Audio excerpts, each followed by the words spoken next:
Robin Hood Radio and the Robin Hood Radio Network is proud to present Leonard Lopate at Large, lively hour-long in-depth discussions providing overviews and context to topics usually covered in partial measures. His guests include leading thinkers, scientists, artists, economists, farmers, historians, authors, and politicians. Mr. Lopate is a Peabody Award winner whose numerous honors include 3 Associated Press Awards and 3 James Beard Awards.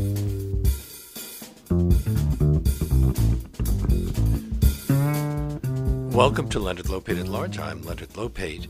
In 2003, California issued a formal apology to victims of forced sterilization laws that had been in effect until their repeal in 1979. And yet, from 2006 to 2010, California prisons sterilized 148 women against their will. Sterilization was once a part of a much larger eugenics program, and you might have thought that the atrocities of the Nazis based on eugenics ended that, but many of the ideas behind eugenics have persisted, and they may be moving strongly into new territory with recent developments in genetics. Documentary filmmaker Stephanie Welch has examined the history and trajectory of eugenics in a new film called A Dangerous Idea, Eugenics, Genetics, and the American Dream, and I'm very pleased to welcome Stephanie Welch to our show, along with one of the film's producers, Andrew Kimbrell. Hello. Good to be here. Donald Trump has said that winning is innate, that he has a winning gene. During your film, people refer to an IQ gene, an aggression gene, a warrior gene, a terrorist gene. Is there a popular view that our genes determine our behavior? Go ahead, Andy. Yeah, I think it's a very powerful myth because it says who we are is something inside, in our biology. And it says, therefore, if it's in there, that determines your outcome, whether you're going to be poor or rich or smart or not smart or succeed in school, then there's not much you can do about it, is there? That, something else is politics or society or social impacts. But if it's here, if it's in you, it becomes an excuse. And it becomes an excuse it becomes an excuse to not do anything socially to change those social outcomes, A. And then B, it says you can't really change them unless you change the biology. So it's a very important ideology, and it's a very dangerous ideology. So it's linking science and human character? Has that influenced government policies on immigration and other controversial issues? Absolutely. I mean, I don't know how many of your listeners heard this, but just last week, our Department of Homeland Security proposed a new rule, 60-day, and please people, contact your local representatives or senators on this.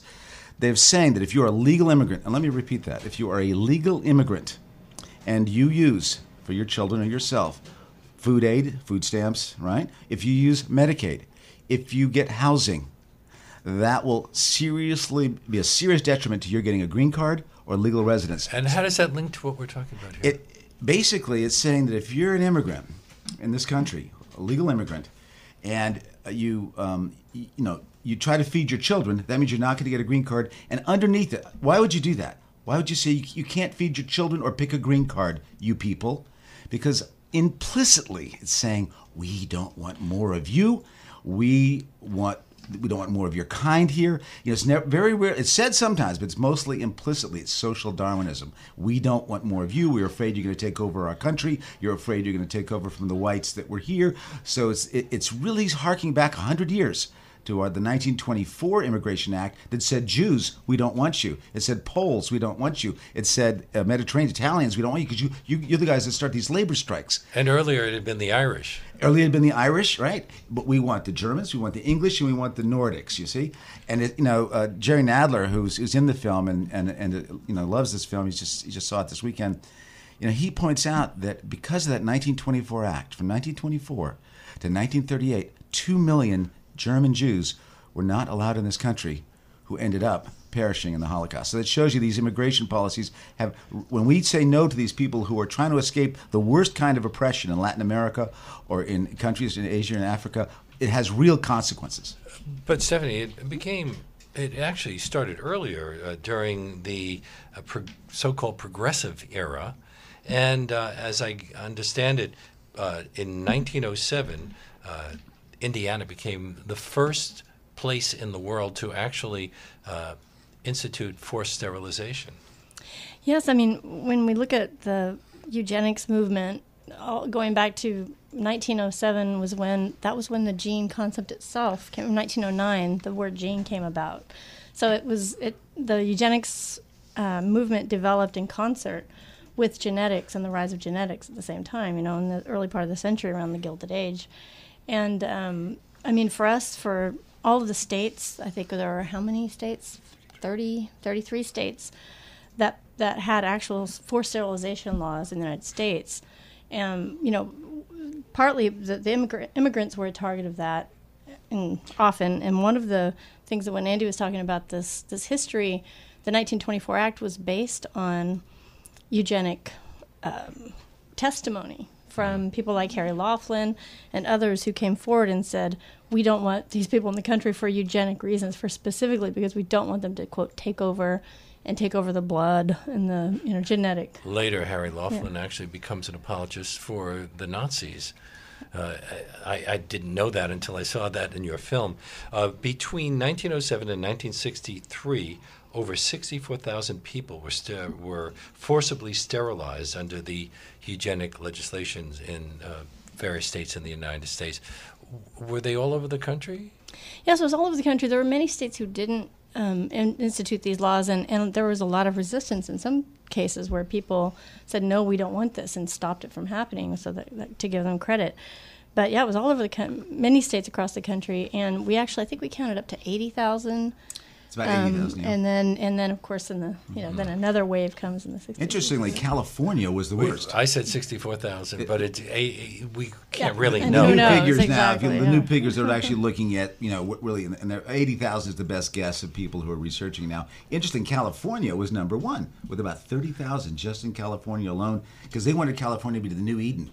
And they didn't want all this bad genes, all this bad genetics in California. So it's very interesting. And some of the major eugenicists did come from California. So it wasn't just here in New York with Harry Laughlin and the Cold Spring Harbor. It was also all the way across the country in California. Where does the scientific community stand on the relation between genetics and behavior these days? That's a good question. I mean, we should ask them.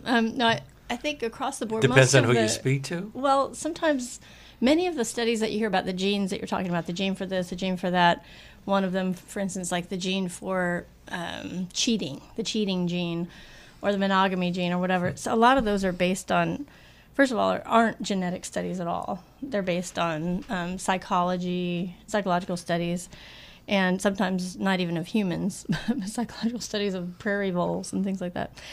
But so a lot of the claims that we hear about behavioral genes really come from the psychology community, and they're based on twin studies and all of these sort of complicated, calculations that they make. So as Stephanie said, we've never found, no one can call in or and say to us or anything, we have found a piece of DNA that creates intelligence. We have a piece of DNA that makes you sad, a piece of DNA that makes you, smart or rich. That is it's really a delusion that sort of goes out there again towards this thing of saying, well, that's the reason we have inequality. Oh, you guys have, bleeding hearts on this show. Leonard, you've been doing it for 30 years.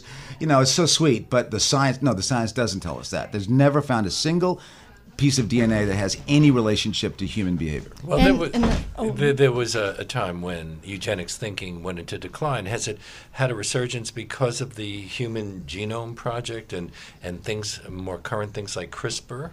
Well, I mean, I would say, and we were talking about this before, about the role of geneticists and biologists in this. And I think across the board, you're going to find a lot of different attitudes. Many geneticists have told us, we don't believe in eugenics, we don't believe in this stuff. But there's a fundamental belief that behavior must come from genes somehow, quote unquote genes. And we don't think there's such a thing as a gene in the way that we think about them.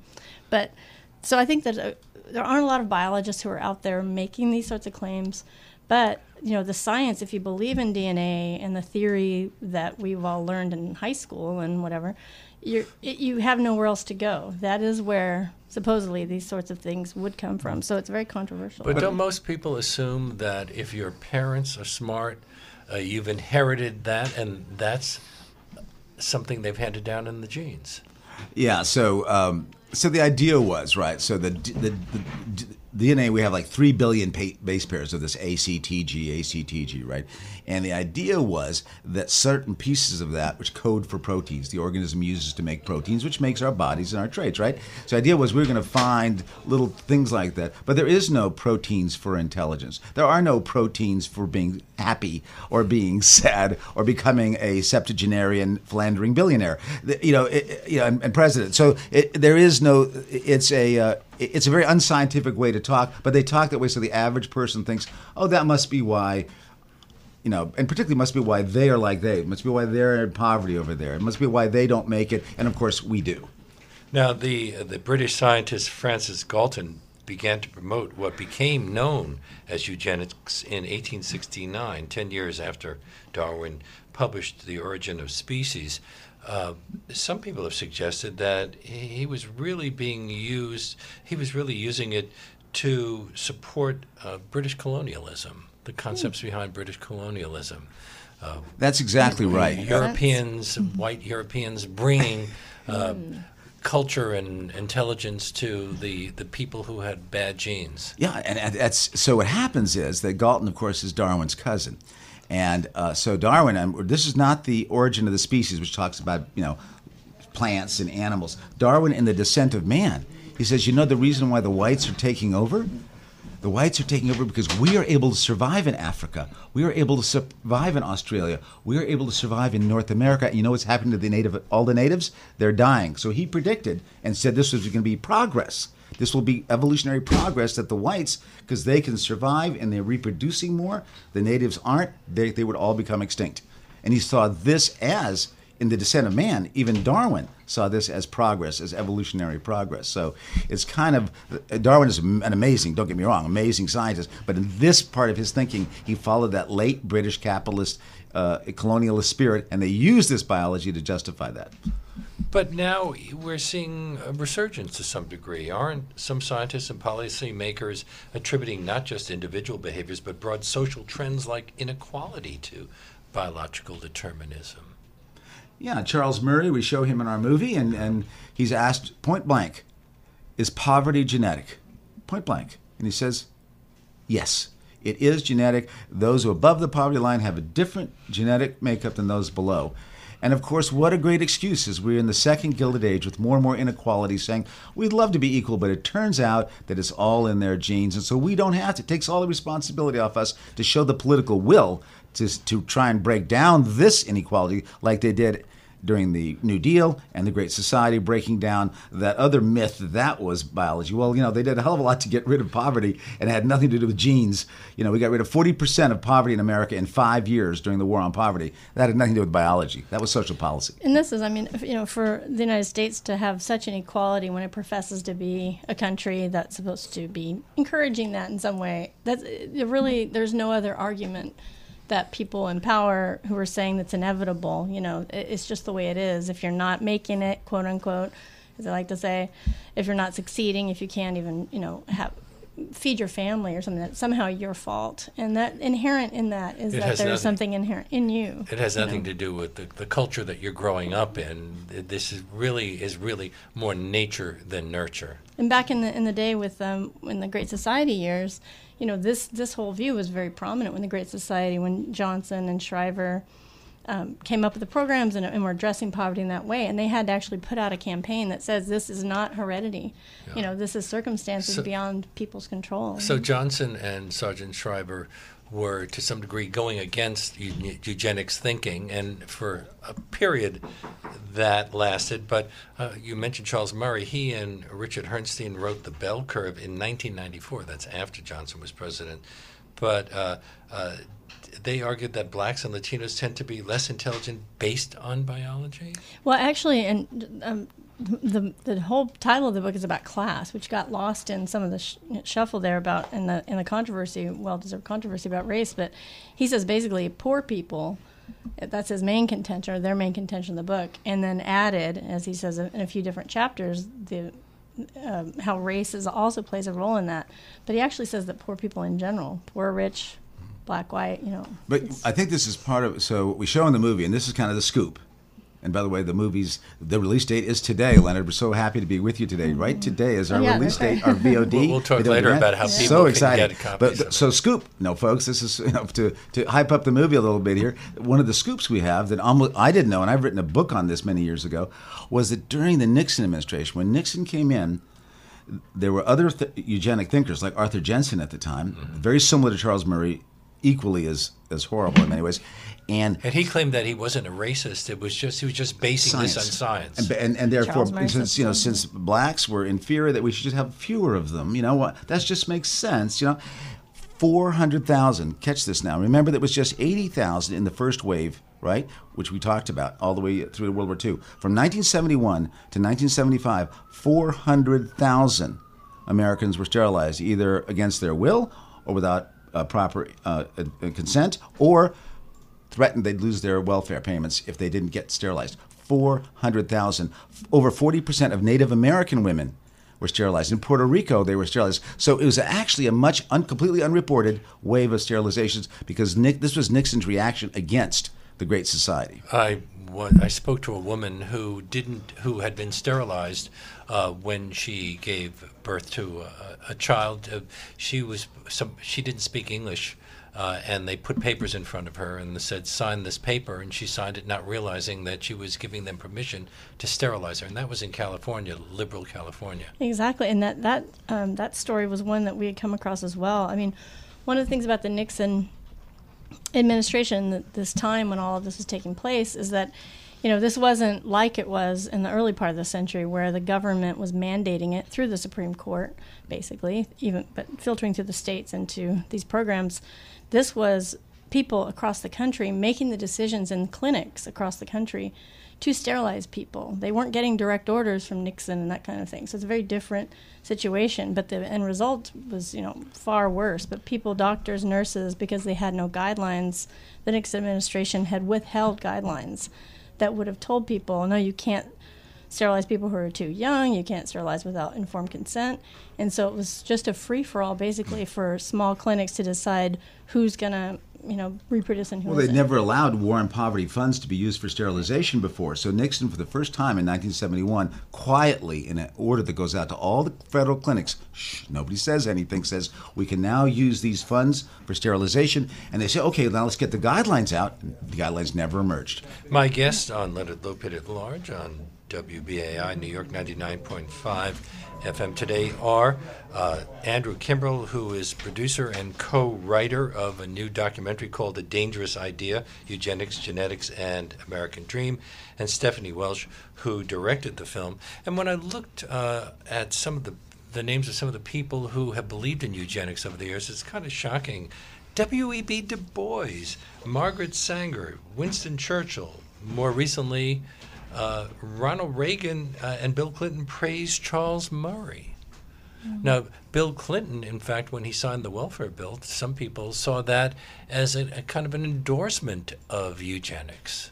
Yeah, in the film we covered some of that, and many of the presidents who made what we're referring to as a backdoor eugenics actions and supporting cuts that were draconian cuts that would end up in what we say, basically as a eugenic program because of the harm that it has done and continues to do. And Charles Murray, he's been around for a long time talking about this stuff, and people will try to distance themselves in certain ways with him, and then other ways, and so because he seems like a completely, legitimate social scientist to many people, they say, well, hey, he's got a book this big, it's got all these statistics in it. And well, I remember when the bell curve came out, and there was a lot of controversy, and a lot of people rejected it from the start and said that, as far as they were concerned, it was making a racist argument. But he, and Shockley, as you point out, and some others, James Watson, we'll get to Watson in a moment, he's the man, in fact, the Nobel Prize winner. They all just say, well, this is science. Well, what happened was for for Bill Clinton, who was in our movie. We're bipartisan in our movie as far as people who got along with eugenics ideas. Bill Clinton was facing election in 1996. He'd lost the House, remember, to our friend Newt Gingrich and that whole gang in 1994 with their contract for America, which I call the contract on America, by the way. And they were pushing this, and Clinton was afraid that if he didn't go along with it, he'd lose the 96 election. So he went along with this, even though they said at the time it would push 1 million kids into poverty, that were not in poverty then, but would be pushed in. Daniel Patrick Moynihan, who was a friend of welfare reform, by the way, as you'll remember, right, Leonard? He said, they will take this disgrace to their grave. Turned out not 1 million, 3 million, because of this destruction of the redemptive power of our government to help, now 3 million kids live under $2 a day. So again, the real consequences to this idea, we don't want to give them money because they'll have more babies, and then you see the result. Well, Moynihan, along with Shriver and LBJ, were the architects of his war against poverty, which included things like Operation Head Start, which was intended to help children get past the limitations of living in a poverty situation.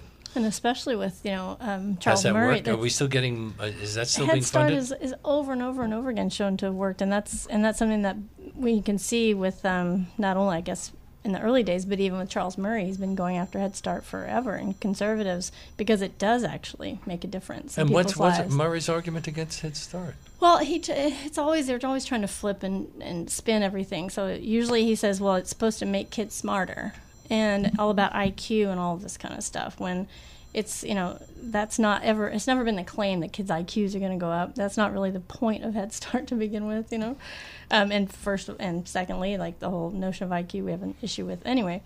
But so really, what he's trying to argue that and then dismiss it in that regard. But he's actually saying something. He's saying something very powerful, and we have this in the movie with William Tucker says it. William Tucker is a psychology professor at Rutgers. And Garland Allen, too. Their argument is very specific. You are wasting your money. Because the reason these kids are not performing well in these neighborhoods and these amongst minority communities is not because they haven't gotten enough help. It's because they are biologically incapable of doing it. You're wasting your money with Head Start. You're wasting your money with all these programs because they're not addressing the problem, which is that we have too many people whose biology does not allow them to learn. And that's what and Jensen's famous paper. Jensen's famous. This is simple and as eugenic as that, and as cold-blooded. And Charles Murray, and they've all said it, and it's right there. And so they said all these great society programs, temporary. You got some temporary advantages, we admit, but they'll never get over this biology. So how did they get past the so many cases in history where brilliant people were the children of people in poverty or people who were illiterate? Were they just exceptions? Well, I mean, there's so many countless studies that show that people taken out of situations thrive when they're in better situations. So it goes on and on and on. I don't know about any famous people particularly. You might know. They've done studies with twins who were adopted, for example, and they develop differently depending on the family they're with. Absolutely, and let's and I even have a problem, a couple lines in our movie on this, but what we mean by equality in America isn't that I'm my height, or you're your height, and Shaq is his height, or I can't solve a problem like Einstein could, right? That's not what we mean by equality. We mean by equality under the law, and we don't have that right now. We mean equality of condition. We have nothing even close to that right now. Equality of opportunity. And by the way, equality of value. Is a president more valuable than a kindergarten teacher? Is a scientist more valuable? Depends on who that president is. Yes, exactly. Okay, I take that point. Think of it abstractly. Is a violinist more important than a physician? More valuable. More valuable. It depends on the values of the society, too. Everybody has value, and what we mean by making it is realizing the fullness of who you are and what you do, and that's what this social Darwinian takeover of the human imagination says. No, these people can't do that. You mentioned Shaquille O'Neal. I once had the experience of interviewing Shaquille O'Neal with his father in the room, and his father was about 6 feet tall. Yeah. So, where did the genes come into play there? Well, that's the part about heredity that and we talk about this, as in the film. Heredity is a mystery still, And, you can have, as Ruth Hubbard says, you can have two sisters, siblings, brothers, anybody who looks completely different, some that look exactly the same. But there's not about genes and DNA. It's completely a mystery right now. Now, you mentioned William Tucker, but he also said that eugenics provided a scientific solution to a political problem. So was he taking both sides of this argument? No, what he meant, and he was talking about the first Gilded Age, Leonard. What he was saying was, you're saying the first because some people are saying we're the entering second. a Sorry, new one. thank you for that explanation. Yeah. Right? Second Gilded. So the first Gilded Age, we all remember. You had the robber barons on the top and the captive industry of enormous wealth, and meanwhile, New York and all these cities, because of all the immigrants were coming, their wages were terrible, housing was terrible, the cities were fetid, crime was everywhere. So there was two answers to that question. Either you needed to have higher wages, better living conditions, more respect, have all the protections that came in with the New Deal, frankly, minimum wage, health care, all the things we rely on today, right? They weren't there, but they didn't want to do that. So it was much better for them to say the reason that people are in this condition isn't because we, the robber barons, are not paying enough and we're making our profits. It's because their biology makes them criminals. And the Italians especially, they said, the Italians, they're very fiery and temperamental. We don't trust them. And look who all the labor leaders are. And look at Sacco and Vanzetti when they were, right? It was the anarchists. Ooh, just like now they're saying, Trump is now saying, oh, these dangerous M13, everybody lock your doors, the immigrants are coming after you. That was some of the same fear tactics they used against Europeans just 100 years ago. Same script. And also the jihadis who seem to be invading our country in huge numbers. Exactly. Threatening every American, even if you're out there in Iowa or Ohio, watch out. Close your doors. I mean, and it's no joke because they do talk about terrorist genes and all this kind of stuff, and the FBI actually looking into this and research into these ideas. And so, it's still happening right now. This notion that you'll be able to find behavioral traits like that, like they did in the labor leaders, like there's a big part in the 60s and 70s of the push about violence being biological, and today it's and during those anti-immigration debates in Congress, it was pointed out that the new immigrants scored very low on IQ tests. Of course, not mentioning the fact that the IQ tests were administered in English and these people spoke other languages. And Leonard also, and we show this in the movie, I mean, imagine the trip for some of the people in Poland or in Russia. They have to get all the way to a boat. Then they're in these for 2-3 weeks in the bottom and the worst place of these boats, getting seasick, getting sick, crammed together. They finally arrive on Ellis Island, and now sick, tired, hungry, they give them these mental tests to see if you're IQ. So this is what Stephanie was saying. In 1924, he says the Polish, genetically inferior. Italians, genetically inferior. So all of us now who hear this about who are immigrants, as I am from, first generation Czech, they used to say this about everybody out there. Just what they're saying now about Latin Americans, about Mexicans, about people from Islamic countries, they were saying that same script just 100 years later. And an earlier argument for slavery. Yeah, I mean, one of the things that we point out in this movie with Van Jones, who's great in the movie, and Robert Reich is also great, but Van Jones points this out right at the beginning of the movie. He says, in the beginning of this country, if you're an originalist, it's not so great to be an originalist because women couldn't vote. We know that blacks were not even considered humans. We know Native Americans were not even considered humans. And this is biological determinism. Even though we said we want to be more equal, there was a founding inequality based on the fact, biologically, you're a woman. Oh, you're black. Oh, you don't count. What was wrong with women? Were they intellectually inferior? That was the idea. The idea is that their skulls were smaller. They didn't have the brains. And as we show in the movie, they said their brains are so small that if they try and get educated, it will actually make them infertile because it will take too much energy out of their ovaries to have them give birth. No, this is serious science. It was serious pseudoscience, completely wrong. But the political part of it, and just to add, just before we get past the women part, was, and this is a contention I haven't located totally in footnotes, but a lot of the women were organizing against child labor. So if you can come at it from some other point of view, and you can't say we don't want women to vote because they'll actually come in and help stop this capitalist sort of exploitation. But I think the importance of realizing this biological determinism all the way from the beginning, right, Stephanie? The important to do that is to say this battle for the soul of America isn't with Trump. We thought with the Emancipation Proclamation it was over. We thought that with women's suffrage in August 1920, it was over. We thought with the Civil Rights Act, every generation, including this one, right now we have to fight. And if we don't have a common purpose, which is to get the American reality closer to the dream and away from that founding inequality. If that isn't our founding purpose after all these centuries, then what is? My guests are Andrew Kimbrell, who is co-writer and producer of a film called The Dangerous Idea, Eugenics, Genetics, and the American Dream, and Stephanie Welch, who directed the film. In your film, biologist Ruth Hubbard points out that the Nazis imported the concept of eugenics from the United States. What was the U.S. doing? What was happening here that the Nazis were inspired by? Well, in the earliest days, when I guess it was 1911 or so, when Laughlin and Harry Laughlin and Charles Davenport were at the Cold Spring Harbor Laboratory investigating the concept of the gene and heredity.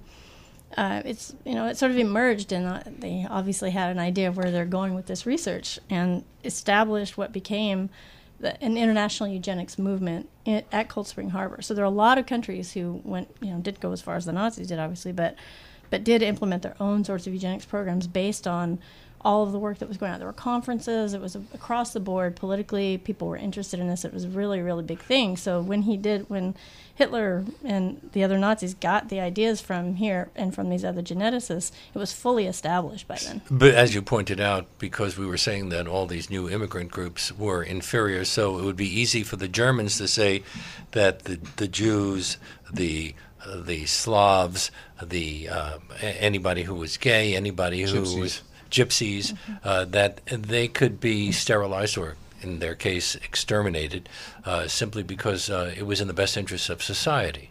Yeah, and there's two kinds of eugenics.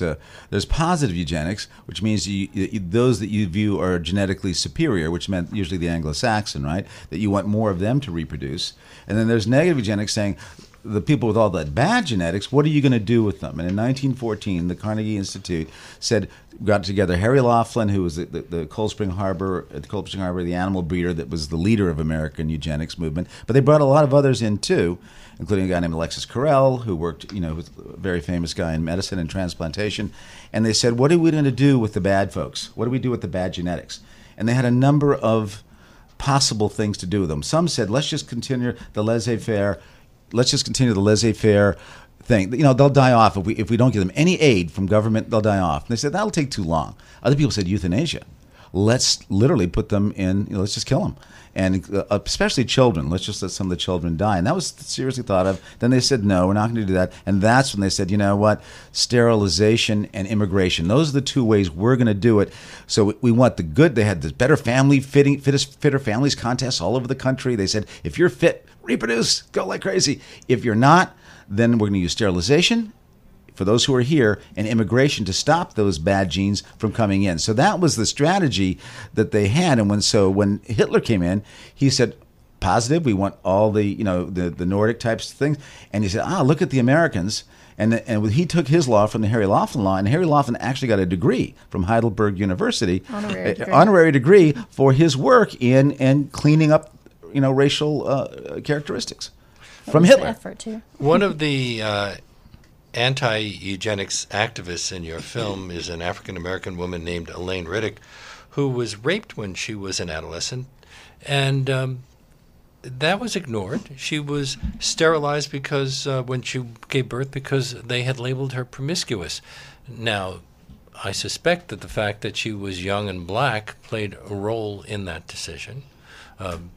She states was that in typical? the movie. She was very, very clear that was what it was. Yeah, when she was 13 or 14, someone raped her. She became pregnant, and they told her that they would kill her if he told her he would kill her if she said anything. So she kept it to herself, but she became pregnant, didn't know what was going on. She was too young.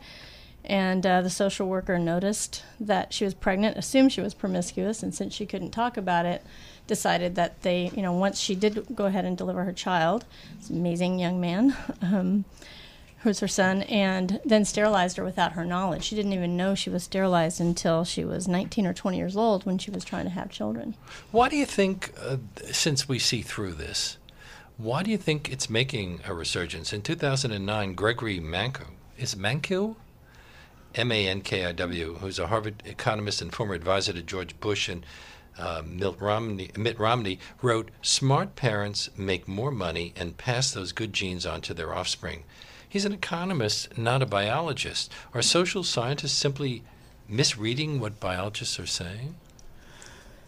Well, I mean, conceptually, right? If the thesis of our movie is correct, and our country was based on this common purpose of more and more equality, then when you see the opposite happening, which we see now, we've never seen the kinds of inequality that we see now, and millions, 12 million children every night go to bed without sufficient food in this country. How do you explain it? If you don't want to explain it as the fact that we simply aren't providing for these people because we believe in laissez-faire capitalism, then you have to come up with an excuse. And the greater the inequality, the greater the excuse has to be. And the only excuse you have is biology, and it's as true now as it was 100 years ago. Well, over 33% of legacy applicants, Harvard hopefuls with at least one parent who graduated from the college or from Radcliffe, gained admission to the classes of 2014 through 2019. That has nothing to do with whether they inherited smart genes from their parents. Well, when you mention about, are they misreading the biologists? I mean, if you're a policymaker who wants to find an excuse, you can find it in the literature. I mean, you can find claims that these sorts of IQ genes or intelligence genes exist in these new studies that they're trying to do, but there's never been any proof of it, of course. But even Boris Johnson, I think, in the UK, and the former mayor of London, who's now a major figure in the Brexit movement in the current government. Exactly, and maybe the next PM, they're saying, after May. Yeah. And Michael Gove, I believe. I mean, they're specifically focused on this. Is along eugenics with Robert Plomin? Is eugenics being cited in England as one of the arguments for Brexit? Well, they're not saying. Oh, I don't know anything about Brexit eugenics. Keep those immigrants out. No, but I mean, the Britain. The UK, I don't know if it's just England, but they changed their whole entire educational system based on claims like these back with Cyril Burt in the early part of the century, who claimed that there are these biological differences among groups of people from a class point of view, and they really did reorient the entire system that way. He ended up being shown to be fraudulent. His Leon Kamen and then William Tucker followed and showed that he had data made up from thin air. He talked about 2 assistants that he had. Those 2 women never existed. I mean, so some of this stuff, he was a Sir Cyril Burt, right? So a lot of these Harvard, all of these sorts of claims coming from the very top are very suspect. But, you mentioned the human genome, and I think it's really important because our movie goes into this at some length. We spent all these billions of dollars in the human genome project to show how important genes were. This was going to be the book of life. This was going to tell us who was intelligent, tell us who was going to get cancer, right? And the results of it, and we show this in the movie, is that we found out instead of having 100,000 genes or more that we would need to have all the trillions of synapses and all the complexity of our development, we had to have about 19,500. The same amount as bananas. Actually, wheat has 100,000 genes. Wheat has 100,000. This should be the smartest thing on earth. My favorite grape, the Pinot Noir grape, has 40,000. Now, I do work in Washington a lot, and some of the Republicans versus Pinot Noir grapes. I mean, some of it makes sense. I'm going to admit that. But you see that this whole concept is wrong. We share almost all of our... Rabbits have more genes than we do. We do, and we share almost everything with mice. Almost all the whole, and mice are wonderful. Mice are nice, but they're not writing symphonies, and so I think that what we've seen is that DNA is an important molecule. It exists. Heredity exists.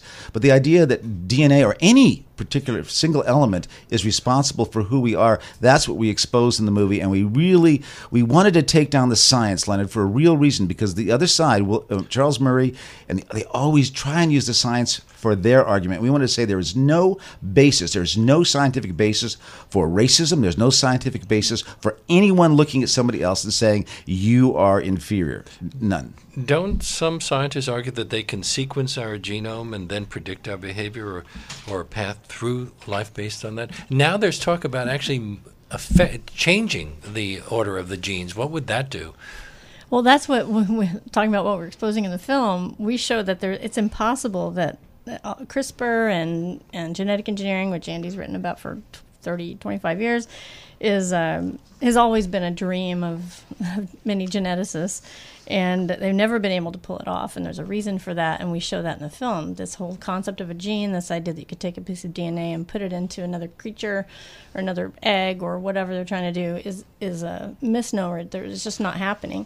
But the mythology remains, and in this case, if you believe in the whole notion of a gene and that DNA is the basis of all of our traits, then you're going to continue to believe that. So people will see CRISPR and they'll see all of these sorts of techniques that may have some reductionist value in the world of medicine, or I should say in the world of biology if you're doing experiments.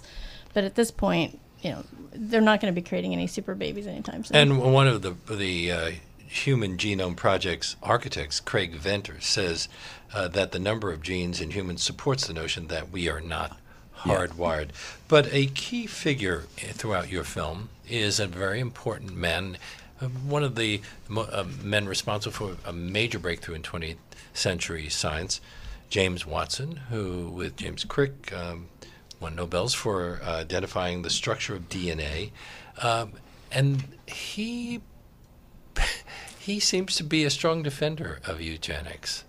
Yeah, I think that if you believe that all social outcomes are based not in social politics, not in how we create the environment, how we get the childhood right with people, how we help one another as a community, as a beloved community, hopefully. If you believe it's all in the DNA, then the only way, inevitably, you have to believe that the only way to change society is to change the DNA. And he believes that. He believes, and he said it openly, that blacks, he has given up hope on blacks because by their biology, they're inferior with their IQ. And therefore, you're not going to ever improve the social outcomes for minorities unless you were to somehow do genetic engineering, which he supports. And he says, just because Hitler would have supported it, and he says this in our movie, where he said Hitler got us twice, because we want to do something Hitler would want to do, we say we can't do it. And by the way, he's saying that in a concentration camp in our movie. Now, he has been accused of being both a racist and a sexist. He also believes that women are inferior. And he, to be honest, and this is just my personal opinion, he comes across as a real jerk, I mean, the way he talks. But he did win the Nobel Prize, which gives a certain amount of weight to his arguments. Well, that's the thing. I mean, Watson and Francis Crick and Maurice, what was the last name? Or the third person who we never remember and we don't talk about in our film. Although there's also Rosalind Franklin. Yeah. Exactly, who we really wanted to get in there.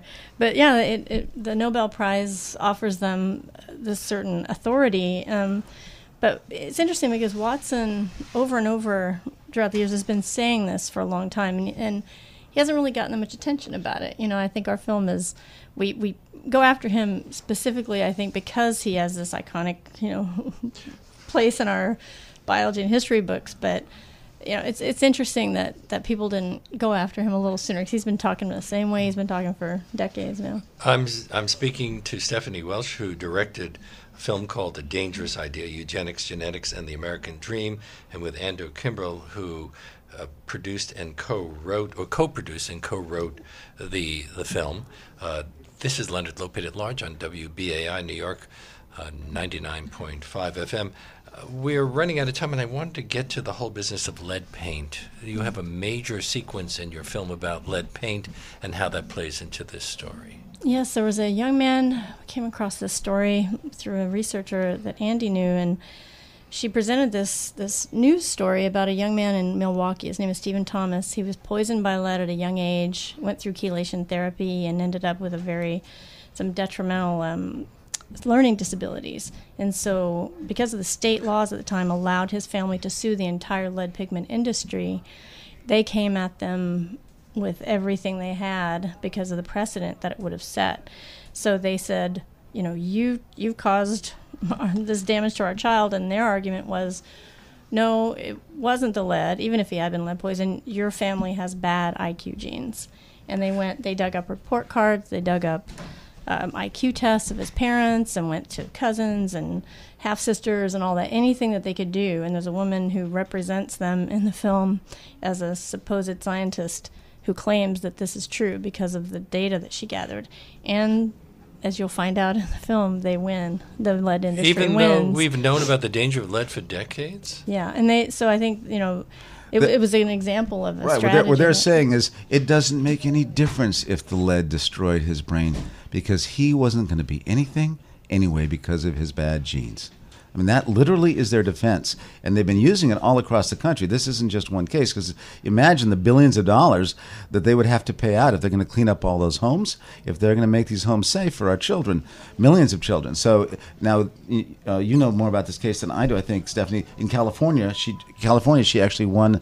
The Fidelma Fitzpatrick and her group won a big case in California, right? Yeah, that is the good news at the end of the film. The law firm, or at least Fidelma Fitzpatrick's law firm, was suing California in order to get them to clean up the mess, and they won. And we have to see where it stands right now, because I'm sure there's been plenty of appeals. And now we are having lead paint problems in NYCHA here in New York City. I don't know whether a similar kind of court case will occur. They brought in scientists as well to argue for the lead industry, which sounds a bit like the scientists described in Naomi Oreskes and Eric Conway's book Merchants of Doubt. Mm. Yes, completely fraudulent claims. And in this case, Nancy Heben, who's a Harvard, I think assistant professor at the time, neuropsychologist, made these claims without any basis of science. That she wasn't even hardly citing any real studies that. But the jury was swayed. Yeah, the jury was swayed. All white jury, if I recall, in one of the most racist cities in the country. Maybe no surprise, but the fact that this strategy worked for them, we can see where it's going now. It shows you the dangers of the myth of the gene can even be there right in court cases and really denying people, their due process, really. Are there specific areas of public policy where these scientific or pseudo-scientific ideas have the greatest impact? Is it, would we say, education, the social safety net? I think you nailed it with both of those. If you think that people are limited in this way, then you're not going to have Head Start. Then you're not going to have the kind of education that we need to do. And in these areas, where people are not having the family background, they're not having the parents that are able to, from the Harvard parents. So if we're not able to go there, if we're not making make the community and social investments in our children, and this is in their minds, and it's right now as we speak, the House and the Senate are in conference over supplemental nutrition, which is wrong. It's food aid, and they're deciding. You mean there's something other than Kavanaugh being discussed in Washington right now? Yeah, and tax exactly. Cuts, maybe? Well, this is this is. I mean, we talked about how they separate the children from their parents. Right now, they want to have work requirements on supplemental nutrition that would take 2 million people, including 500,000 children, off supplemental nutrition, right? 250,000 lunch programs would be destroyed. That is backdoor eugenics. That is saying we don't want implicit. There's no excuse. We produce more food than any country in the world, and we're not going to feed America's children? Why wouldn't we do that unless behind it was we actually implicitly we don't really want them fed. We don't want them here. Even when it isn't policy, I'm thinking about somebody, an employment situation, applying for a job. The employer could easily just assume, because a person is supposed to be genetically inferior for one reason or another, that that's not the right candidate for the job. Right, and there are some laws or legislation that was passed that protects people in terms of health insurance, right? And so you can't be discriminated against because some of your records might show that you have a BRCA gene or something like that, correct? And we have the EEOC, we have the Equal Employment Opportunity Commission, but we're talking, but I think Leonard's right. We're talking about, for example, if you're renting out, a room in your house, or if you are making a very private, for a small business.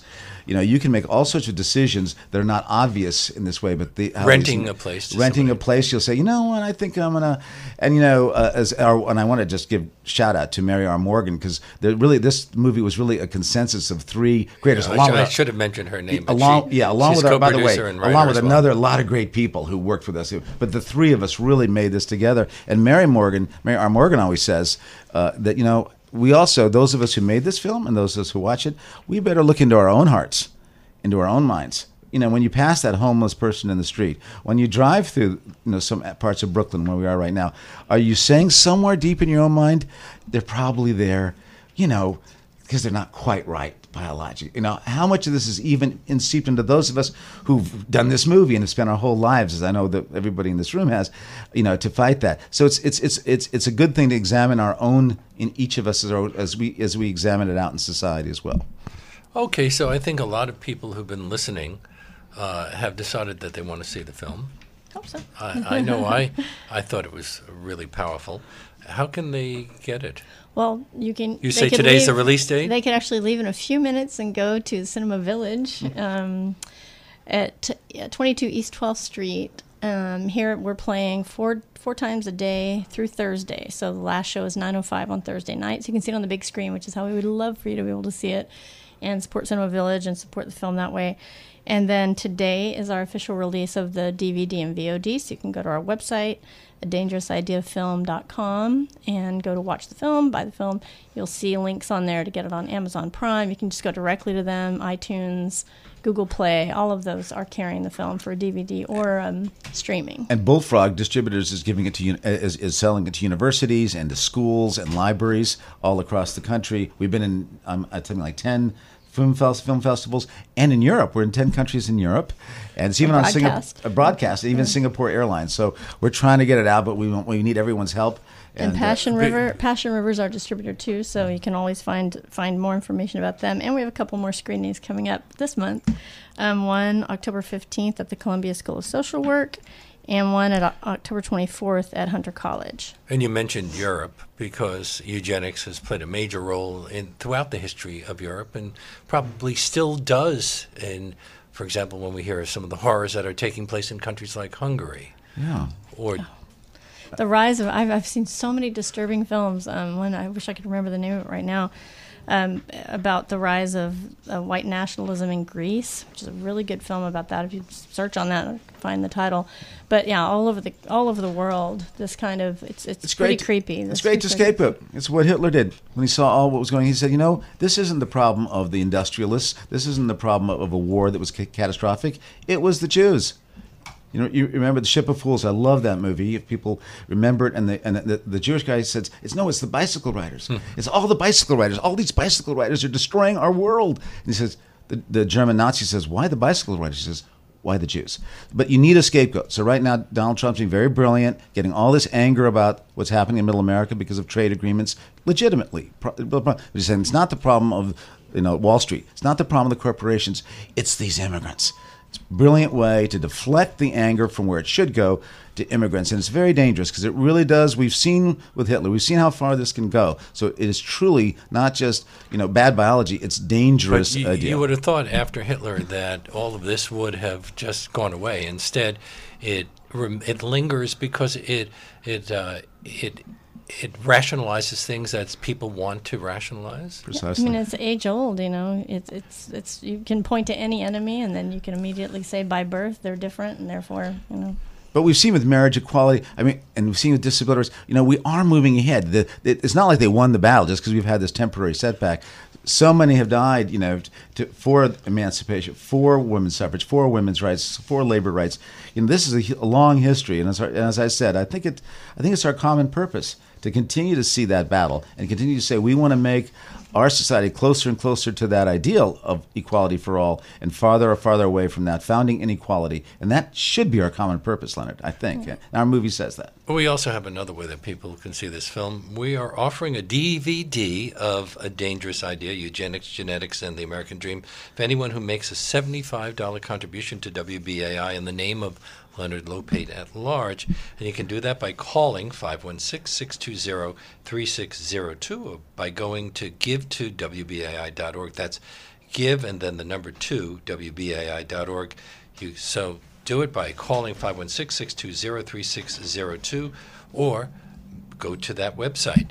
And my great thanks to my two guests who are responsible in large part for this film. You said there was a large group, and we left out Mary Morgan, who also was going to be here. But the film is pretty terrific, and I'm so pleased that you were here. Leonard, thank you so much. And we love WBI, and we're happy to be of help. Yep. And that brings us to the end of our show. My great thanks to Stephanie Welch and Andrew Kimbrell, to Hugh Sansom, who produced this segment, to Charlie Morrow, who composed our theme music, to Reggie Johnson, who was at the audio controls, and to my assistant producer, Jesse Lent, who makes things run smoothly. Leonard Lopate at Large comes to you on Saturdays at 4 and Tuesdays at noon. You can subscribe to Leonard Lopate at Large podcast on iTunes and by clicking on Robin Hood Radio's archive program site, which is robinhoodradio.com. You can also check out Leonard Lopate at Large Facebook page. We hope to see you next week.